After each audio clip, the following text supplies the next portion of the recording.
Assalamu alaikum class. Hope so you all are doing well. I'm your teacher from Learning Zone, and now today we learned the another interesting topic about the MTCAT and also first year biology and second year also 9 and metric. If you have a topic of brain, because brain is the most important topic on every subjects in every standard. So I hope so आप लोगों को अगर brain की complete topic चाहिए, brain की जो है anatomy की कंप्लीट एक्सप्लेनेशन चाहिए, ह्यूमन ब्रेन एनाटमी की, सो आपको आज इंशाल्लाह इस वीडियो में पूरी कंप्लीट एनाटमी की एक्सप्लेनेशन मिल जाएगी। साथ साथ हम इसके एक एक पार्ट को डिटेल से पढ़ेंगे इंशाल्लाह। स्टूडेंट आप लोगों को ये वीडियो बहुत ज़्यादा बेनिफिशियल लगेगी because this is the most important topic इंशाल्लाह। साथ ही साथ ऐसे बहुत सारे डायग्राम्स जो कि आपके जो है पेपर्स के हवाले से, आपके क्या कहते हैं स्टैंडर्ड के हवाले से इम्पॉर्टेंट हो। So you just comment and इंशाल्लाह I will tell you all questions answer as you know very well students. तो चलते हैं अपनी जो है टॉपिक को जल्दी से कवर करते हैं। अगर हमारे चैनल पे न्यू जल्दी से सब्सक्राइब कर दें, लाइक कर दें एंड बेल आइकॉन को प्रेस करना बिल्कुल भी नहीं भूलिएगा। तो जल्दी से अपनी वीडियो को स्टार्ट करते हैं। सबसे पहले student brain anatomy. What is anatomy? पहले तो हमें ये समझना होगा कि एनाटमी होती क्या चीज़ है। ठीक है, the word anatomy is from, मतलब ये क्या है, ये किस तरीके से आया है। ये एक ब्रांच है साइंस की जो कंसर्न होती है हमारी बॉडी के स्ट्रक्चर से, ह्यूमन स्ट्रक्चर से, लिविंग ऑर्गेनिज्म से, specially as revealed by dissection and the separation of parts. मतलब कि जिस्म के अज़ा को हमें जो है क्या कहते हैं खोल के उसको अगर हम उर्दू लैंग्वेज में कहें बहुत ज़्यादा उर्दू में, तो चीर फाड़ करके हम जो तमाम चीज़ों को पढ़ते हैं तो उसे हम कहते हैं एनाटमी।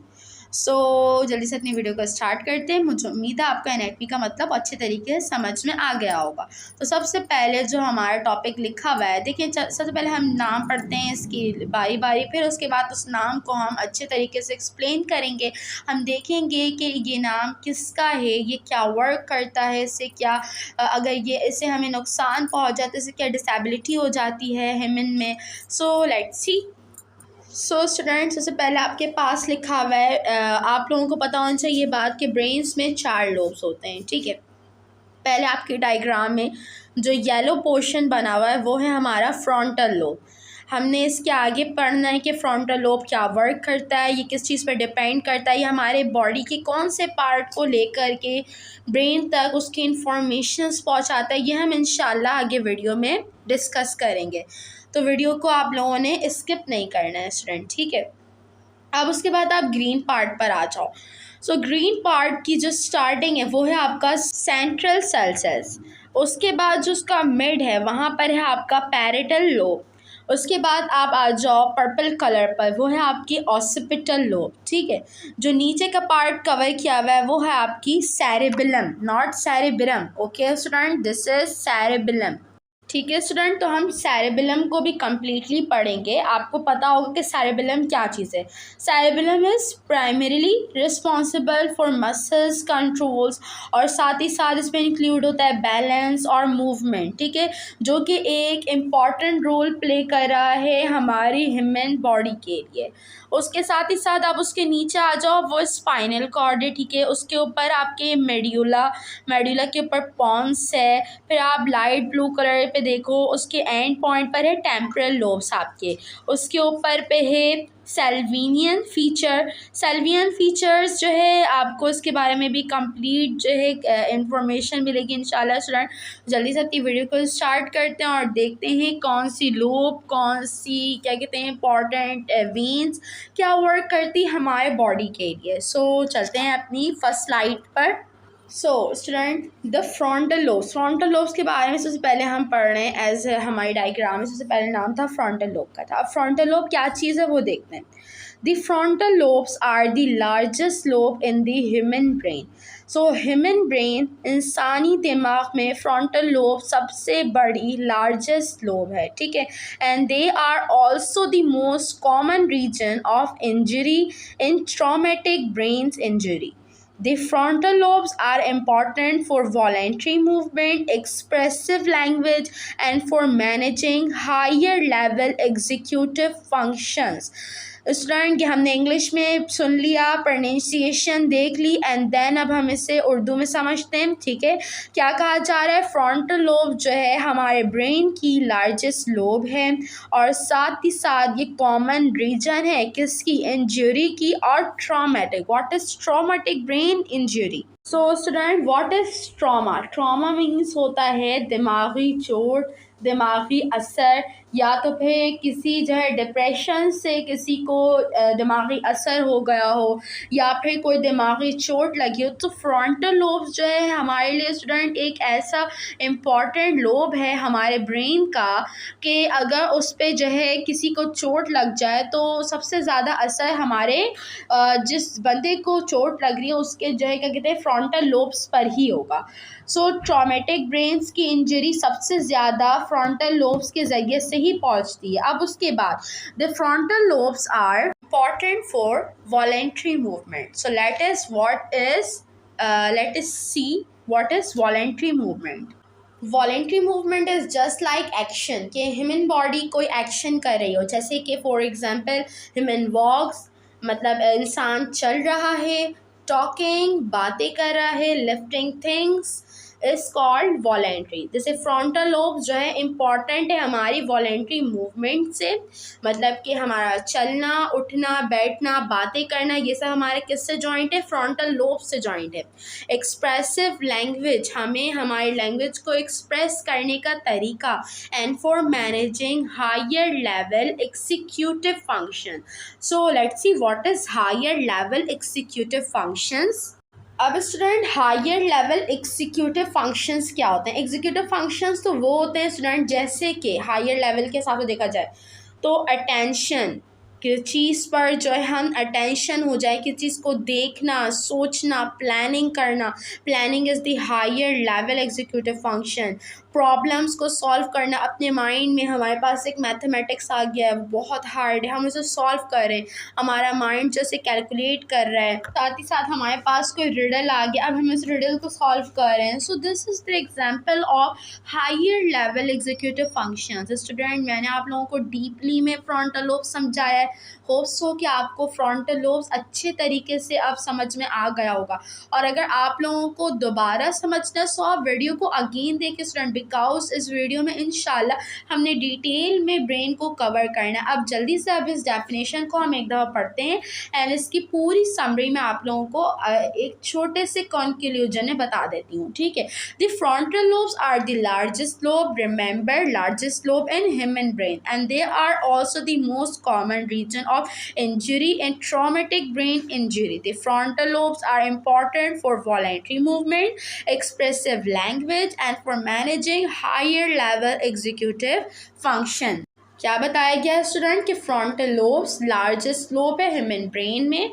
ठीक है, उसके बाद साथ ही साथ अगर किसी को दिमागी चोट पहुंच जाए, दिमाग पर असर हो, सो फ्रंटल लोब सबसे बड़ा ज़रिया बनेगा दिमाग को जो है इंजरी करने का, दिमाग को नुकसान फ्रंटल लोब के ज़रिए से पहुंचेगा। साथ ही साथ फ्रंटल लोब वॉलेंट्री मूवमेंट में हिस्सा लेता है, जस्ट लाइक हमने वॉलेंट्री मूवमेंट पढ़ा, walking, talking, ups and down, और साथ ही साथ फ्रंटल लोब हमारे एक्सप्रेसिव लैंग्वेज, लैंग्वेज के एक्सप्रेशंस, लैंग्वेज हम किसे एक्सप्रेस करें, हमारी बोल चाल, साथ ही साथ हायर लेवल एग्जीक्यूटिव फंक्शंस को भी देखते हैं, जैसे कि प्लानिंग, हम किसी चीज़ की प्लानिंग कर रहे हों, साथ ही साथ हम कोई प्रॉब्लम सॉल्व कर रहे हैं, हमारे पास जैसे एग्जांपल मैथ्स आ गया हो, या कोई हम डिसीजन ले रहे हों, डिसीजन के बारे में सोच रहे हों। सो ये तमाम काम जो है हमारा कौन कर रहा होता है? फ्रंटल लोब के ज़रिए से होता है, जो कि हमारी बॉडी में सबसे बड़ी लोब है। तो चलते हैं अपनी नेक्स्ट टॉपिक की तरफ। होप सो आपको ये टॉपिक बहुत अच्छे से समझ में आया होगा। ठीक है स्टूडेंट, अगर आपको इस टॉपिक में कोई मसला हो, कोई भी क्वेरी हो, so comment section is also open, you just comment and I will tell your all questions answer. Next topic पर चलते हैं अपने ब्रेन के। सो स्टूडेंट, हमारा नेक्स्ट टॉपिक जो है वो है central sulcus. So what is sulcus? Sulcus is जो हमारी बाउंड्री है, किस चीज़ की boundary? Frontal and parietal lobes के दरमियान सो सेल्सियस जो है उन दोनों के दरमियान की एक बाउंड्री कहलाती है जो इन दोनों को आपस में अलग करती है। सो ये बाउंड्री कहलाती है, ठीक है। The central Celsius is a prominent landmark of the brain. ये एक प्रोमिनेंट लैंडमार्क है। What is landmark?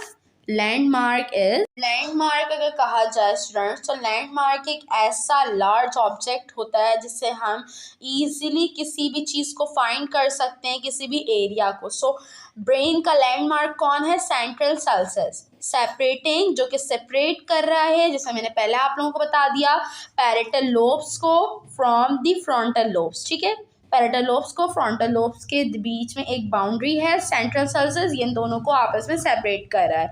And the primary motor cortex from the primary somatosensory cortex. और प्राइमरी मोटर कॉर्टेक्स को किससे कर रहा है? प्राइमरी सोमैटोसेंसरी कॉर्टेक्स से अलग कर रहा है। ये इन दोनों के दरमियान की बाउंड्री है। सो सेंट्रल सेल्सियस सिर्फ और सिर्फ जो है एक बाउंड्री है स्टूडेंट, जो कि मैंने आप लोगों को बता दिया किस चीज़ को किससे अलग कर रही है। इंशाल्लाह मुझे उम्मीद है कि आप लोगों को ये भी अच्छी तरीके से समझ में आ गया होगा। नेक्स्ट टॉपिक को हम अपने कवर करते हैं। उसके बाद हमारा नेक्स्ट टॉपिक है student parietal lobe. So what is parietal lobe? Your brain's parietal lobe is a key part of your understanding of the world around you. So parietal lobe is most important. वैसे तो student तमाम ही functions आपके brain के important हैं, because अल्लाह ताला ने हमें ये तमाम चीज़ें अता की हैं जिनका एक एक हिस्सा हमारे लिए बहुत ज़्यादा इम्पॉर्टेंट है। अगर किसी को उसमें कोई बीमारी हो जाए तो स्टूडेंट क्या कहते हैं, वो बहुत ज़्यादा इंजूरियस होता है। सो क्या कहते हैं, अपनी वीडियो को जो है कंटिन्यू करते हैं यहीं से। ब्रेन का जो पैरेटल लोब है वो अल्लाह ताला ने एक इस तरीके का बनाया है कि जिससे हमें वर्ल्ड के, हमारे इर्द गिर्द के तमाम चीज़ें जो हैं अंडरस्टैंड होती हैं। Understanding of the world around you, मतलब आपके इर्द गिर्द का जो दुनिया है, आपके इर्द गिर्द की जो दुनिया है वो आप उसको उस तरीके से समझ सकते हो जैसे कि it processes your sense of touch, जैसे कि आपकी सेंस है टच करने की, and assembles input from your other sense into a form you can use.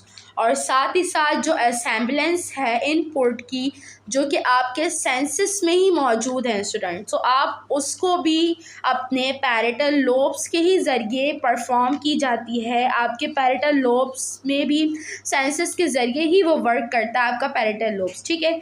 उससे आपके सेंसेस भी वर्क होते हैं पैरेटल लोब्स के ज़रिए। Your parietal lobes also help you understand where you are in relation to other thing that your senses are picking up around you। जैसे कि parietal lobe साथ ही साथ आप किस चीज़ के रिलेशन में, मतलब रिलेशन मीन्स कि अगर आपने गर्म चीज़ को टच करा है, जैसे कि आपने गर्म चीज़ को टच किया तो वो आपका ब्रेन 4 and 1 सेकेंड्स में आपको जा कर के आपके ब्रेन को जगाता है। वो आपका पैरेटल लोब ही वर्क करता है कि क्या कहते हैं, आपको किसी गर्म चीज़ ने छुआ है, आपने किसी गर्म चीज़ को पकड़ लिया, तब आप जल्दी से अपना हाथ पीछे कर, जैसे आपका दिमाग वर्क करता है।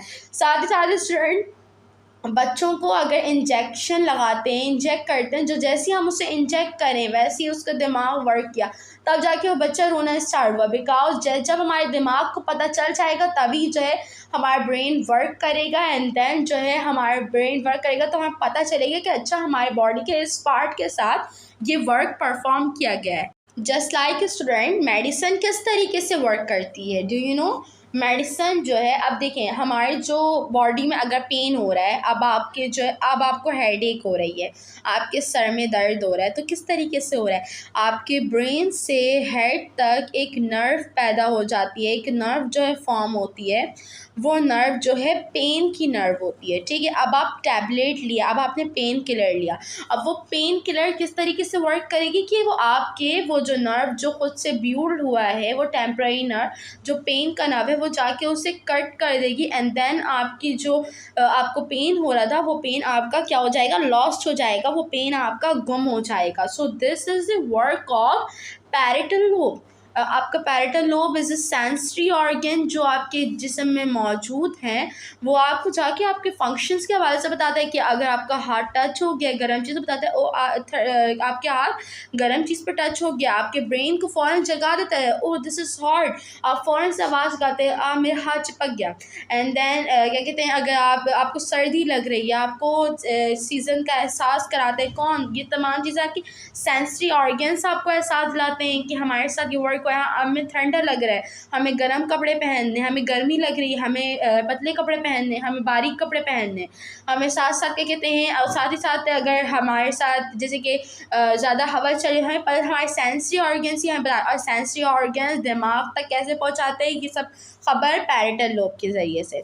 सो मुझे उम्मीद है कि आपको स्टूडेंट पैरेटल लोब्स अच्छे तरीके से समझ में आ गया होगा। आगे इसको देखते हैं। सो student this is the information about parietal lobes. मुझे उम्मीद है कि आप लोगों को पैरेटल लोब बहुत अच्छे तरीके से समझ में आ गया होगा। सो पैरेटल लोब्स हमारे क्या वर्क करते हैं कि हमें अंडरस्टैंड करवाता है, हमारे सेंसरी ऑर्गन्स को ब्रेन तक के फंक्शंस को पहुंचाता है कि हमारे जो है बॉडी में हमारे वर्क कौन कौन सा वर्क कर रहा है, हमारे सेंसरी ऑर्गन हमें क्या इन्फॉर्मेशन पहुंचाना चाहता है, वो हमारे ब्रेन तक उसको ट्रांसफ़र करता है। सो नेक्स्ट हम अपने सेंसरी और मतलब हमारे ब्रेन के पार्ट को देख लेते हैं, बिकॉज हम इसकी एनाटमी पढ़ रहे हैं। अगर हम इसकी एनाटमी नहीं पढ़ रहे होते तो हम जो है जल्दी से इसको कवर कर लेते, जैसे इसके लोब्स के बारे में पढ़ते एंड देन हम इसे कवर कर, बट हम इसकी एनाटमी पढ़ रहे हैं, उसके डिटेल्स पे जा रहे हैं, सो वीडियो लंबी हो सकती है स्टूडेंट। तो चलते हैं आपकी नेक्स्ट पार्ट की तरफ। अब हमारे पास हमारा नेक्स्ट टॉपिक है, वो है occipital lobes. So let's see what is occipital lobes. The occipital lobes sit at the back of the head and are responsible for visual perceptions, including color, forms, and motion. So what is occipital lobes? और occipital lobes एक ऐसा lobe है हमारे brain का जो कि seat होता है, मतलब कहाँ वो लोकेटेड होता है, बैक ऑफ द हेड, हमारे सर के पीछे, जो हमारे सर के पीछे का जो ब्रेन का पार्ट है वो कहलाता है ऑसिपिटल, जिसे हम कह रहे होते हैं दिमाग का निचला हिस्सा या तो फिर गुद्दी भी कहा जाता है। तो वो जो है हमारा क्या है, ऑसिपिटल लोब है। तो ऑसिपिटल लोब जो है स्टूडेंट हमारा जो है रिस्पॉन्सिबल होता है, और इस ऑसिपिटल लोब की जिम्मेदारी है कि वो हमारे देखने की जो है एरिया को कंट्रोल करे, मतलब हमारी आंखों को कंट्रोल करता है, विजुअल परसेप्शंस को, उसके जो परसेप्शंस होते हैं उनको कंट्रोल करता है, इंक्लूडिंग कलर, और साथ ही साथ हमारे जो दिमाग में फॉर्मेशंस बन रहे होते हैं और जो मोशंस हो रहे होते हैं, उन सब चीज़ों को जो है ऑसिपिटल लोब जो है कवर करता है। Damage to the occipital lobe can include, अब डैमेज के बारे में पढ़ लेते हैं ऑसिपिटल लोब्स के हवाले से। Difficulty with locating object in environment, हमें अगर किसी को डैमेज हो जाए, किसी की ऑसिपिटल लोब डैमेज हो जाए, तो क्या कहते हैं उसके साथ क्या होगा स्टूडेंट्स, उसके साथ ये होगा कि उसे डिफ़िकल्टी होगी किसी भी ऑब्जेक्ट को लोकेट करने में, हमारे एनवायरनमेंट्स में जो ऑब्जेक्ट्स हैं उसे देखने में, उसके लोकेशन को देखने में जो है डिफ़िकल्टी होगी। तो ये क्या है, डैमेज है, किसी को ऑसिपिटल लोब की पर डैमेज हो जाए, ठीक है। डिफ़िकल्टी विथ आइडेंटिफाइंग कलर्स, जो कि कलर्स की जो है आइडेंटिफिकेशन नहीं कर पाएंगे, मतलब कलर ब्लाइंड हो जाएगा अगर कोई किसी के अगर ऑसिपिटल लोब्स पर डैमेज आ गया तो, ठीक है। सो वो से डिफ़िकल्टी होगी कलर्स को आइडेंटिफाई करने में, अगर ब्लू है तो वो उससे रेड आइडेंटिफाई कर रहा होगा, रेड है तो उसको ब्लू कर रहा होगा। सो इसी तरीके से उससे कलर्स के जो है फोबिया हो जाएगा, कलर्स के मतलब कलर ब्लाइंड हो जाएगा, उसे कलर एग्नोसिया भी कहते हैं, ठीक है। प्रोडक्शन ऑफ, जो कि कलर एग्नोसिया किससे होता है, जो कि प्रोडक्शन से होता है, किसकी, हेलुसिनेशन से, ठीक है। सो this is the occipital lobes. हमने अब तक स्टूडेंट कौन से लोब्स पढ़ लिए हैं, हमने अभी पैरेटल लोब पढ़ लिया है, ऑसिपिटल लोब पढ़ लिया है, साथ साथ सल्सस पढ़ लिया है। अब देखते हैं आगे हम क्या चीज़ को और कवर करते हैं, और फ्रंटल लोब भी हमने साथ ही साथ इसको कवर कर लिया है। तो चलते हैं अपने नेक्स्ट लोब्स की तरफ। अब बारी आ गई स्टूडेंट सेरेबेलम की। So your cerebellum is a part of your brain located at the back of your head. अब क्या कहा जा रहा है कि सेरेबेलम आपके दिमाग का एक ऐसा हिस्सा है जो कि आपके बैक मतलब दिमाग आपके सर के पिछले हिस्से में होता है, वो क्या कहलाता है, cerebellum, just above and behind with your where your spinal cord connect to your brain itself. मतलब ये कहाँ पर कनेक्ट होता है, स्पाइनल कॉर्ड के बिहाइंड आपके दिमाग से कनेक्ट होता है।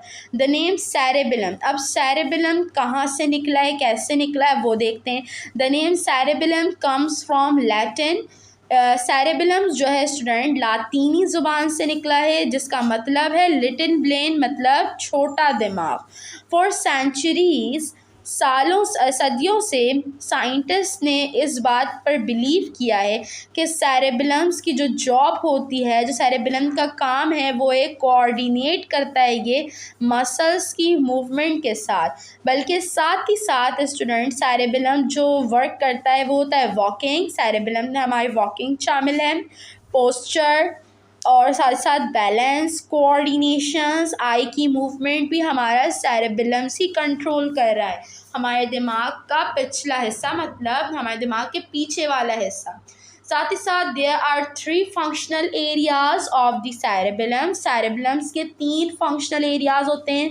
दी सेरेब्रोसेरेबेलम, ठीक है, सेकेंड पार्ट होता है इसका स्पाइनोसेरेबेलम, एंड थर्ड पार्ट होता है इसका वेस्टिब्यूलो सेरेबेलम, ठीक है, vestibulo cerebellum. So this is the 3 functional areas of cerebellum. So मुझे उम्मीद है स्टूडेंट कि आपको सेरेबेलम बहुत अच्छे तरीके से समझ में आ गया होगा। सो चलते हैं अपने नेक्स्ट पार्ट की तरफ, ब्रेन के। नेक्स्ट टॉपिक जो है स्टूडेंट हमारा वो है spinal cord. So let's see what is spinal cord and how spinal cord work in human body. Column of nerve tissue that runs from the base of the skull down the centre of the back. अब क्या कहा जा रहा है, spinal cord क्या होता है, एक कॉलम है टिश्यू के नर्व का, ठीक है, जो कि रन कर रहा है बेस से, और बेस किस चीज़ का है, जो कि स्कल डाउन है हमारे बैक के सेंटर से। It is covered by 3 thin layer, हमारा स्पाइनल कॉर्ड कवर होता है 3 थिन लेयर से ऑफ प्रोटेक्टिव टिश्यूज़, जो कि प्रोटेक्टिव टिश्यूज़ का नाम क्या है स्टूडेंट, मेम्ब्रेन्स, ठीक है। The spinal cord and membranes are surrounded by vertebrae, जो कि हमारा बैकबोन कहलाता है। स्पाइनल कॉर्ड और मेम्ब्रेन जो है सराउंड होते हैं किससे, वर्टिब्राई से, जो हमारा बैकबोन कहलाता है। मतलब स्पाइनल कॉर्ड 3 लेयर से स्टूडेंट कवर अप था, 3 लेयर से कवर अप था, जिसके प्रोटेक्टिव टिश्यू का नाम आप लोगों ने जस्ट याद रखना है, जिसके प्रोटेक्टिव टिश्यू का नाम है मेम्ब्रेन, ठीक है। और साथ ही साथ जो मेम्ब्रेन है वो सराउंड है वर्टिब्राई के, और वर्टिब्राई का मतलब बैकबोन, मतलब हमारी जो पीछे की हड्डी होती है वो बैकबोन कहलाती है। So student this is spinal cord. अपने नेक्स्ट पार्ट की तरफ चलते हैं, ब्रेन के। So next part is medulla oblongata. So let's see what is medulla oblongata. Medulla oblongata is the connection between the brain stem and the spinal cord. क्या कहा जा रहा है स्टूडेंट्स कि medulla oblongata एक कनेक्शन है किसके दरमियान की, ब्रेन स्टेम, दिमाग के शाखों के दरमियान, मतलब दिमाग के शाखों और स्पाइनल कॉर्ड के दरमियान की एक कनेक्शन है, वो है medulla oblongata, carrying multiple important functional center, जो कि कहलाता है कि बहुत सारे जो है इम्पॉर्टेंट फंक्शनल जो पार्ट्स हैं, जो वर्क हो रहे हैं, वो सब किससे हो रहे होते हैं, मेड्यूला ऑब्लिंगेटा के ज़रिए से हो रहे होते हैं। It is comprised of the cardiovascular respiratory regulation system.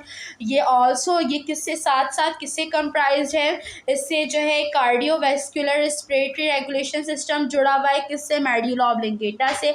हमारे दिल के जो रेस्पिरेटरी रेगुलेशंस हैं वो मेड्यूला ऑब्लिंगेटा से कनेक्टेड हैं। डिसेंडिंग मोटर ट्रैक्स, साथ ही साथ डिसेंडिंग मोटर ट्रैक्स, और साथ ही साथ असेंडिंग सेंट्री ट्रैक, मतलब सेंसरी ऑर्गन्स के जो छोटे छोटे काम हैं वो मेड्यूला ऑब्लिंगेटा कर रहा है। And origin of corneal nerve, और तो स्टूडेंट कार्नियल नर्व देखते हैं कि ये क्या चीज़ होती है, बिकॉज हमने कार्नियल नर्व का नाम पहली दफ़ा सुना है। ये एक बहुत ही कोई छोटा सा नाम है कार्नियल नर्व्स, लेकिन ये है क्या चीज़ हमने उसको देखना है, ठीक है। The cranial nerves are a set of 12 paired nerves in the back of your brain. ये एक 12 पेयर्ड होता है नर्व्स का, जो कि हमारे दिमाग के पीछे होता है। कार्नियल नर्व्स क्या करता है काम? Corneal nerves send electrical signals, ये इलेक्ट्रिकल सिग्नल्स को जो है सेंड करता है बिटवीन किससे? योर ब्रेन, आपके दिमाग से फेस को, नेक को and torso. What is torso student? आपने टॉर्सो ये पहली दफ़ा सुना होगा। सो टॉर्सो जो है the main part of the body, मतलब आपके बॉडी का जो मेन पार्ट है जो कंटेन करता है स्टूडेंट चेस्ट को, एब्डोमेन को, पेल्विस को और आपके बैक हिस्से को। सो वो क्या कहलाता है? टॉर्सो कहलाता है, ठीक है। Most of the body organ and backbone are found in the torso. जो ज़्यादा से ज़्यादा आपके बॉडी ऑर्गन्स हैं वो कहाँ पाए जाते हैं? टॉर्सो में। सो स्टूडेंट, अगर आपसे कोई पूछ ले व्हाट इज़ टॉर्सो, सो आपको रिमेंबर रहना चाहिए कि torso is the main part just like chest, abdomen, pelvis and your back. So दोबारा से आ जाते हैं अपनी डेफिनेशन पर कि क्या मैंने कहा था आप लोगों को कि आपके जो है इलेक्ट्रिकल सिग्नल सेंड करते हैं आपके फेस से आपके ब्रेन के दरमियान, नेक एंड टॉर्सो। साथ ही साथ your cranial nerve help you taste. Cranial nerve जो है आपको मदद देती है कि आप उससे टेस्ट कर सकते हैं।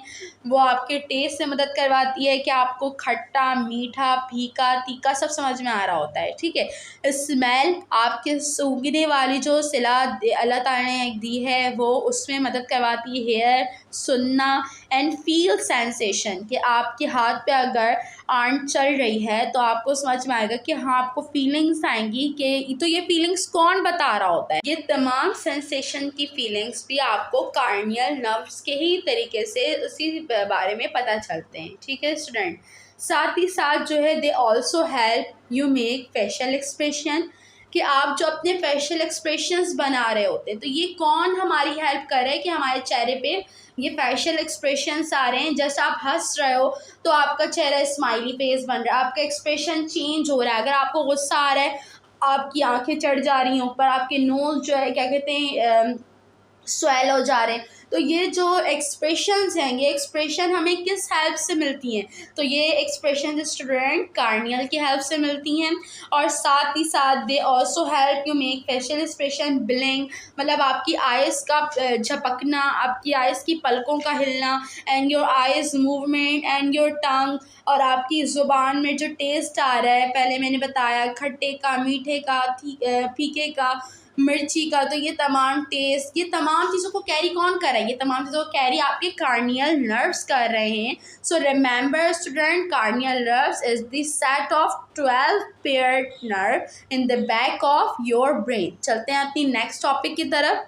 साथ ही साथ स्टूडेंट हम टेम्पोरल लोब्स को देख लेते हैं। Temporal lobes sit behind the ear, आपके कानों के पीछे, and are the second largest lobe, और ये सेकेंड दूसरा बड़ा लोब है आपके ब्रेन का, ठीक है। They are most commonly associated with processing auditory informations and with the encoding of memory. आपकी मेमोरी को इनकोड करने के लिए हमारा टेम्पोरल लोब वर्क करता है हमारे ब्रेन का, और साथ ही साथ ये जो है हमारे ब्रेन से जो फंक्शन एसोसिएट हैं सो उसमें जो है वर्क करता है। साथ ही साथ एयर्स के हवाले से ऑडिटोरियल, मतलब ये जो है आवाज़ों के जो फंक्शंस हैं, हमारे एयर में आवाज़ आ रही है कान में, ये आवाज़ किस तरीके से आ रही है, कब आनी चाहिए, कितनी तेज़ आ रही है, कितनी कम आ रही है, तो ये तमाम फंक्शंस हमारा टेम्पोरल लोब्स जो है इसको कवर करता है। सो this is also the most important part of brain. अपने नेक्स्ट पार्ट की तरफ चलते हैं स्टूडेंट्स। सो स्टूडेंट, हमारा जो नेक्स्ट टॉपिक है वो है Sylvian fissure. So what is Sylvian fissure? Sylvian fissure is the most consistent and distinct landmark of the lateral hemispheric surface of the brain. It is formed by the anatomical relationship between the frontoparietal operculum and the temporal operculum in the insula. So student, अभी मुझे पता है आप लोगों को कुछ भी नहीं समझ में आएगा, तो इंशाल्लाह एक एक जो है टॉपिक को समझाती हूँ। तो सबसे पहले हम देखते हैं कि what is Sylvian fissure. Sylvian fissure जो है स्टूडेंट मोस्ट कंसिस्टेंट जो है डिस्टिंक्ट है लैंडमार्क है हमारे ब्रेन पर, एक हेमिस्फेरिक सरफेस है हमारे ब्रेन पर। अब देखते हैं इसमें क्या क्या चीज़ें वर्क कर रही हैं, इसमें क्या क्या चीज़ें मौजूद हैं। ठीक है, तो पहले हम देखते हैं रिलेशनशिप बिटवीन फ्रंटल ऑर्बिटल एपिक्यूलम। ऑर्बिक्यूलम हमने देख लिया हुआ स्टूडेंट। हम इसमें जो एक टॉपिक देखते हैं, हम इंसुला देखते हैं। What is insula? So student this is the last topic about the brain. So insula is, इसमें जो है आपको फीलिंग्स बताई जाती हैं। ये जो हमारा पार्ट है हमारे ब्रेन का, ये हमें फीलिंग्स बताता है, हमारी मेंटल कंडीशंस के हवाले से बताता है। सो this is the work of insula.